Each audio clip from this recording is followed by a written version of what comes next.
Kanchipuram వకుడా silks నాణ్యత మా ప్రాధాన్యత. మదీనాగూడ, మియాపూర్, హైదరాబాద్ లో త్వరలో శుభారంభం.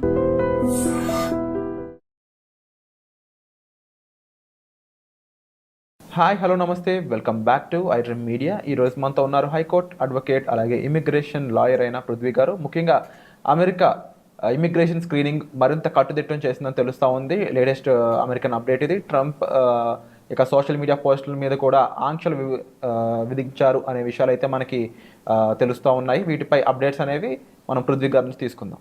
నమస్కారం sir. Hi Virat. Sir, two things. నిన్న జరిగిన సమావేశాలు లేదా నిన్న వార్తల్లో ట్రంప్ అనే పర్సన్ మళ్ళీ కొత్త రూల్స్ తీసుకురావడం జరిగింది. ఇమిగ్రేషన్ స్క్రీనింగ్ అనేది ఇంకొంచెం టైట్ చేశారని తెలుస్తూ ఉంది.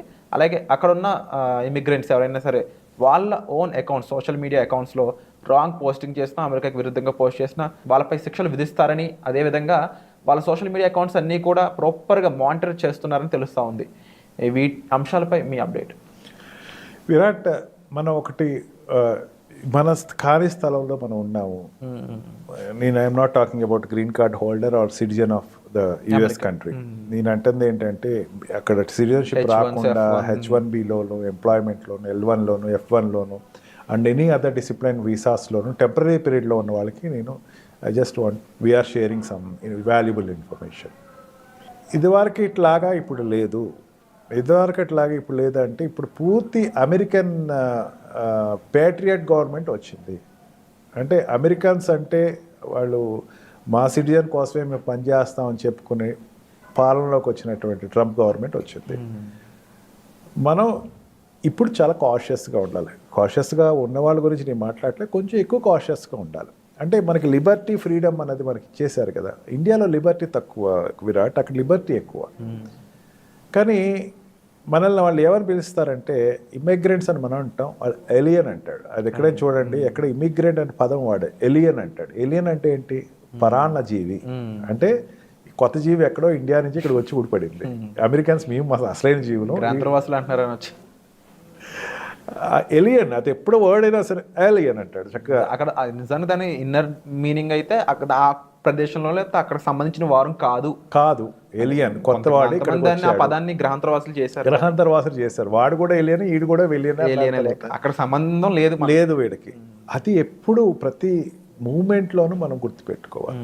నువ్వు ఎంత డిసిప్లైన్డ్గా ఉంటే నీ యొక్క జర్నీ అంత సేఫ్గా ఉంటుంది. నువ్వు అక్కడ ఉండి సెటిల్ అవ్వాలి అనుకునేటప్పుడు, ఐఎమ్ నాట్ టాకింగ్ అబౌట్ నేను ఇక్కడ వెనక్కి వచ్చేస్తాను నాకు అయిపోయాక అన్న వాళ్ళ గురించి నేను ఎక్కువ మాట్లాడలేదు. బట్ అక్కడ నేను ఉండి సెటిల్ అవ్వాలి, నేను తర్వాత గ్రీన్ కార్డ్ అప్లై చేయాలి, లేకపోతే ఏదైనా చేయాలంటే ఇక్కడ మన ఇండియాలో FRO డిపార్ట్మెంట్ ఉన్నట్టు అక్కడ కూడా ఒక ఫారెన్ రెగ్యులేషన్ అథారిటీ ఉంటుంది. ఫారెన్ రెగ్యులేషన్ అథారిటీ పవర్ ఏంటంటే, వాడి యొక్క డ్యూటీస్ ఏంటంటే నువ్వు చేస్తున్న దాన్ని మానిటర్ చేస్తూ ఉంటాడు. నిజంగా ఇండియాలో చాలా టఫ్గా ఉంటుంది. ఇప్పుడు ఇండియాలో ఉండేటువంటి ఈ ఫారినర్స్ ఎవరైనా ఇండియాలో ఉన్నారనుకోండి, వాళ్ళు చాలా కీన్గా అబ్జర్వ్ చేస్తారు. ప్రతిసారి రెగ్యులేషన్ చేసుకోవాలి, ప్రతిసారి రెగ్యులైజ్ చేసుకుంటూ ఉంటారు. కానీ అక్కడ ఏంటంటే లిబర్టీ ఎక్కువ కాబట్టి పెద్దంత నేను పట్టించుకోడు. కానీ ట్రంప్ తీసుకునేటువంటి, అంటే ఈవెన్ ఇప్పుడు ఉండేటువంటి గవర్నమెంట్ తీసుకునేటువంటి నిర్ణయం ఏంటంటే వీళ్ళని ఎప్పుడు ఒక కన్నేస్తూ ఉంటుంది. అదే తన విధానాలు అక్కడ స్ట్రిక్ట్ అని చేస్తున్నప్పుడు వీళ్ళు ఏమైనా రెబల్ అవుతున్నారేమో, వీళ్ళు ఏమైనా దానికి కొంచెం రెవల్యూషన్గా తయారవుతున్నారేమో అని చెప్పి ప్రతి వాళ్ళ సోషల్ మీడియా చూసేటువంటి పరిస్థితి వచ్చింది అక్కడ. ఐఎమ్ నాట్ టాకింగ్ ఈ సోషల్ మీడియా ఇండియన్స్ కోసం కాదు, అట్లా ఆయన ఇండియన్స్ వదిలేస్తారని కూడా చెప్పను. ఇదంతా కూడా మొన్న ఈ కంట్రీ బ్యాన్స్ పెట్టినప్పుడు ఆఫ్ఘనిస్తాన్ కానీ పాకిస్తాన్ కానీ బ్యాన్ చేసినప్పుడు, అండ్ ఆల్సో తను రష్యా మీద తన పాలసీస్ ఎక్స్ప్రెస్ చేసినప్పుడు, ఇప్పుడు ఎట్లా ఉంటుందంటే మెయిన్ నేను అనుకుంటూ ఏంటంటే అక్కడ రష్యాకి అమెరికాకి ఒకప్పుడు వరకు అసలు చాలా పడనటువంటి పరిస్థితి. ఇప్పుడు ఈవెన్ అపోనెంట్ పార్టీస్ ఏమంటున్నారంటే ఇది is an agent to Russia అంటున్నారు. ఈ సోషల్ మీడియా మీద ఈ దుష్ప్రచారం జరగకుండా అండ్ ఆల్సో తనకు కొన్ని కఠిన నిర్ణయాలు తీసుకున్నాడు. కొన్ని క్రాస్ జెండర్ కానీ థర్డ్ జెండర్ కానీ బ్యాన్ చేయడం జరిగింది ఎంప్లాయ్మెంట్లో. ఇప్పుడు మీడియాలోకి వచ్చేసరికి గట్టిగా పబ్లిసిటీ ఎగ్నెస్ట్గా జరుగుతుంది, ట్రంప్కి ఎగ్నెస్ట్గా జరుగుతుంది. నా సిటిజన్స్ చేస్తే నేను ఏదో చూసుకుంటాను, బయట వాళ్ళని చూస్తే మాత్రం ఒక్కొక్కరిని తవరేస్తాను అన్న దాని మీదే తను తీసుకున్నాను. అందుకని వాడెవడో మీ ఫ్రెండ్ ఎవడో లోకల్ సిటిజన్ ఎవడో మాట్లాడాడు, ఈవెన్ అట్లీస్ట్ నీ ఇండియన్నే అక్కడ గ్రీన్ కార్డ్ హోల్డరో లేకపోతే అక్కడ ఉండేటువంటి సిటిజన్ ఏదో మాట్లాడాడు అని చెప్పి నువ్వు మాత్రం సోషల్ మీడియాస్లో పొరపాటును కూడా డెలిబరేట్ అవ్వకండి. బీ కాషియస్, చాలా కాషియస్గా ఉండండి. మీరు ఉండేటువంటి డిసిప్లిన్లో మీరు ఉండండి. లేకపోతే అక్కడ ఉండేటువంటి రెగ్యులేషన్ అథారిటీస్ ఎప్పుడు మీకు కీన్గా అబ్జర్వ్ చేస్తూ ఉంటాయి, మీ మూమెంట్స్ని అబ్జర్వ్ చేస్తూ ఉంటాయి. మళ్ళీ మీరు ఒక గ్రీన్ కార్డ్ అప్లై చేసినప్పుడు, లేకపోతే మీరు H1B ఎక్స్టెన్షన్ కోసం, లేకపోతే F1 ఎక్స్టెన్షన్ కోసం, ఈవెన్ ఓటీపీస్, వీళ్ళు ఆప్షనల్ ఓపీటీస్ కోసం వీళ్ళు అప్లై చేసుకునేటప్పుడు కూడా ప్రతి స్పియర్లోనూ వాడు సోషల్ మీడియాని చూసుకుంటారని చెప్పారు.